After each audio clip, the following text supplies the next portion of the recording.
আসসালামু আলাইকুম এভরিওয়ান, কেমন আছেন? আশা করি ভালো আছেন। আলহামদুলিল্লাহ আমিও ভালো আছি। আজ বৃষ্টির দিন পেঁপের ভর্তা খাবো।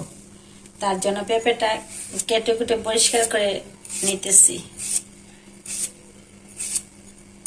পেঁপের ভর্তাটা কিভাবে বানাবো আপনাদের সাথে শেয়ার করব। বোনেরা, পেঁপেটা কেটে কুটে ধুয়ে পরিষ্কার করে নিয়েছি। এখন সিদ্ধর জন্য দিয়ে দিচ্ছি চুলায়।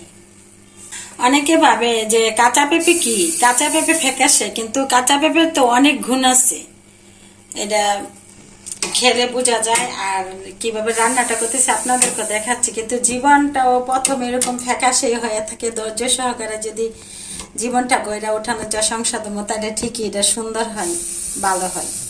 এখন একটু ডেকে দিচ্ছি ভালো করে সিদ্ধ হওয়ার জন্য। এই যে বোনেরা সিদ্ধ হয়ে গেছে, পানি দেওয়া টেনে গেছে।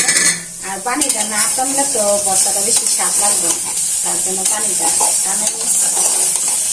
এখন ভালো করে হয়ে গেছে, মরিচগুলো ভেজে নিচ্ছি।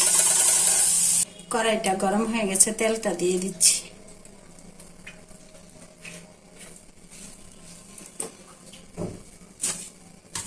এখন মরিচগুলো ভেজে নিচ্ছি।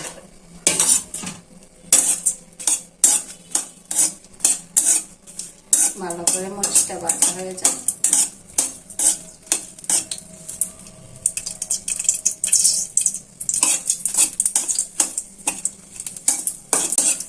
মরিচটা ভালো করে ভাজা হয়ে গেছে, এখন উঠিয়ে নিচ্ছি। সাথে পেঁয়াজ কুচি করে নিয়েছি, ধনিয়া পাতা কুচি করে নিয়েছি। আর গরম ভাতের সাথে খাবো তো, তার জন্য পেঁয়াজ ভাজি নেই, কাঁচা পেঁয়াজ দিতেছি। আর বৃষ্টি দিন তো স্বাদ লাগবে। বোন এখন মরিচটা কষাইলা নিতেছি লবণ দিয়া।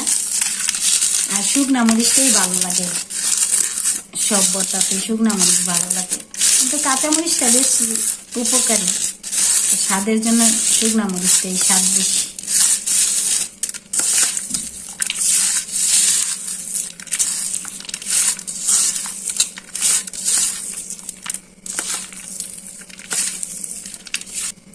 এখানে বোন ভর্তাটায় যে শুকনা মরিচ, লবণ, পেঁয়াজ, ধনিয়া পাতা যে কষালছি, এখানে মনে করেন সরিষার তেলটা দিলে এটা এক রকমের ভর্তা, মরিচ ভর্তা।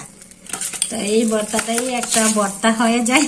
সাথে আবার পেঁপে দিব, এটা অন্যরকম টেস্ট হবে। আর বৃষ্টির দিন তো বোনেরা ভাবতে পারেন কাঁচা পেঁপে কিরকম না কিরকম হয়, কিন্তু কাঁচা পেঁপে পুষ্টি গুণে ভরা, ভিটামিন এ ও সি আছে এবং মনে করেন হজমের সহায়তা করে। এটা অনেক উপকারী একটা সবজি, তার জন্য পেঁপের ভর্তাটা খেতেও স্বাদ, আবার সবকিছুর জন্যই উপকার। মেয়েরা তো ভর্তাটা তো হয়ে গেছে, একটু টেস্ট করে দেখি। মাশাল্লাহ, সেই স্বাদ, সেই গন্ধ, একটা লোভনীয় ভর্তা হয়েছে। গরম ভাত দিয়ে খেতে সেই হবে।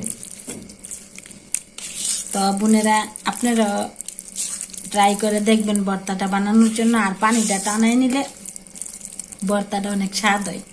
তো বোনেরা ভালো থাকবেন, সুস্থ থাকবেন। আমার ভিডিওগুলো বেশি বেশি দেখবেন, লাইক কমেন্ট করবেন, আমার পেজে ফলো করবেন। আর সাবস্ক্রাইব যদি করে না থাকেন সাবস্ক্রাইব করে ফেলবেন। আল্লাহ হাফেজ।